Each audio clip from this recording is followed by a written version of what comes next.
కొన్ని కోట్ల బ్రహ్మాండాలున్నాయి.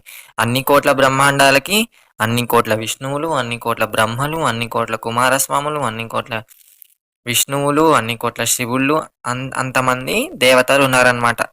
మణిద్వీపం ఏంటి? మణిద్వీపం అనేది ఒకటే. ఆ మణిద్వీపంలో ఉండి నడిపించేది, ఈ బ్రహ్మాండాలన్నిటిని నడిపించేది ఆ తల్లి. ఆ తల్లి సభ ఎలా ఉందంటే ఆ రోజు, ఆ అనంత కోటి బ్రహ్మాండాల నుంచి అనంత కోటి మంది విష్ణువులు, అనంత కోటి మంది శివుళ్ళు, అనంత కోటి మంది బ్రహ్మలు, ఇంకా అనంత కోటి దేవతలంటే ఆయా బ్రహ్మాండానికి సంబంధించిన అందరు దేవతలు ఆ సభకి విచ్చేశారంట. ఆ సభలో వేదిక పైనేమో వసిన్యాది వాగ్దేవతలు.